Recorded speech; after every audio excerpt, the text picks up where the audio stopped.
Okay, let's talk about our reactions with ethers. The good news is there's really only a few of these. We don't have too many reactions. Ethers are generally pretty stable and we don't have a lot of reactions with them. Bad news is they are some of the uglier reactions that we have with like epoxides and our first reaction here, which is the cleavage or the breaking of the ether. So HI or HBr, we don't really use HCl because chlorine is not as strong of an acid and Cl minus is not as good of a nucleophile. So in oxidative cleavage or in this ether cleavage reaction, what we're doing is we are breaking oxygen to carbon bonds. But here's the thing, we cannot break off the benzene. So on benzyl positions, so on the phenyl position with the benzene attached, or on a vinyl position, so if you have a double bond directly attached, you cannot break off that side. So instead, you only break off the other side. So as far as a predictive product, what we have here is I've got a 3-carbon piece with a bromine or an iodine coming right off that second carbon. So this piece becomes that piece right there.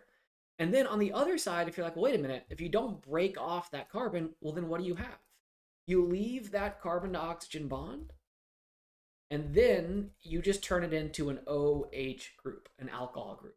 So we're snapping apart one carbon chain, but we can't snap that apart because you can't break benzyl positions and you can't break the vinyl position, which is right on the double bond. So that's it. That's your final product.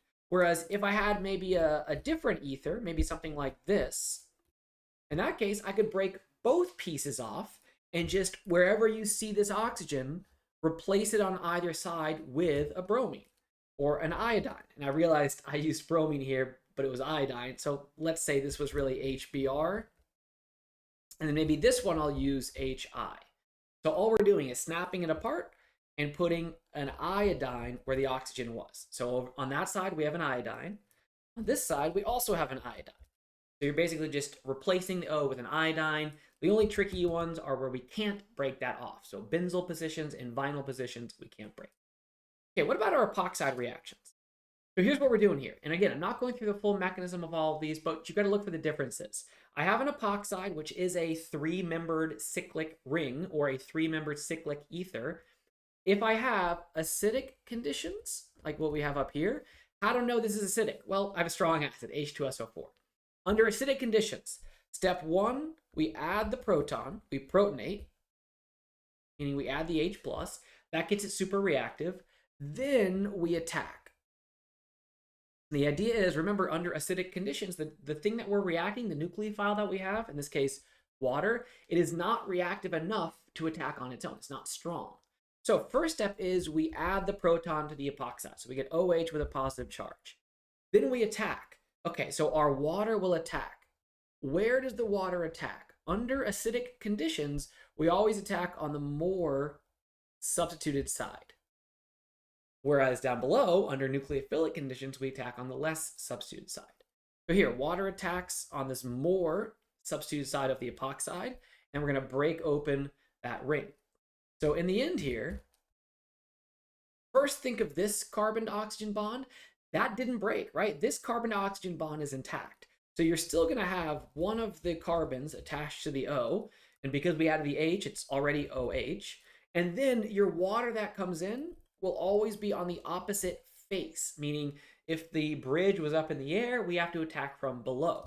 So the new water that comes in will be on the dash face. So with epoxides, we always have a trans attack or an anti-attack.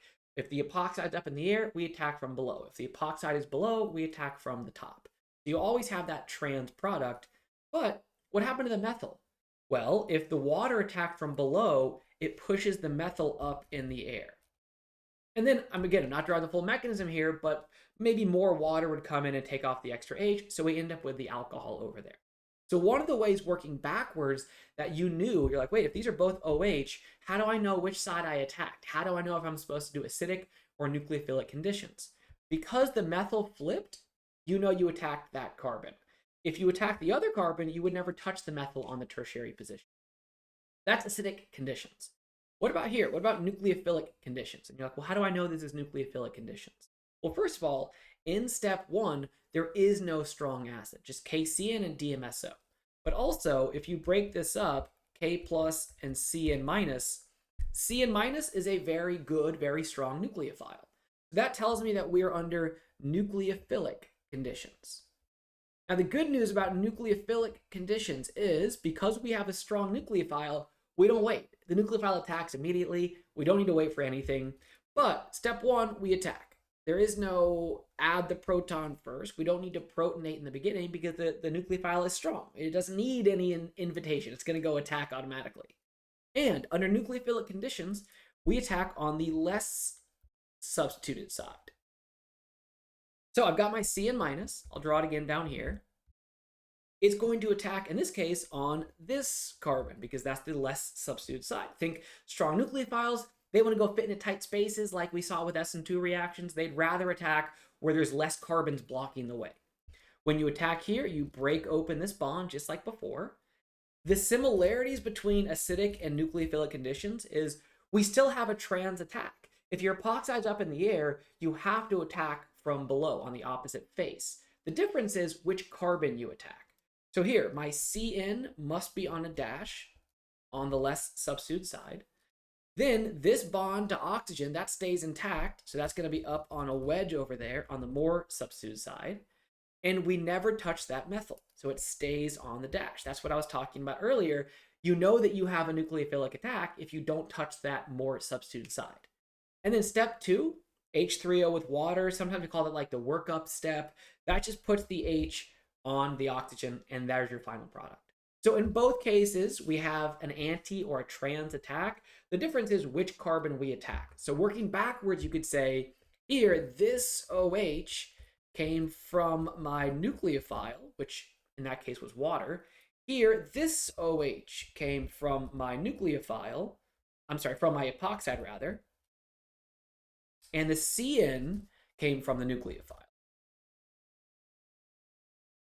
So you're like, well, how do you know the difference? It's really about looking at that methyl. If you don't have an idea working backwards, one of the things that you can tell whether you've attacked the more or the less substituted side is, well, what happened on that methyl or the ethyl or whatever's attached? If it didn't move, you didn't attack that carbon.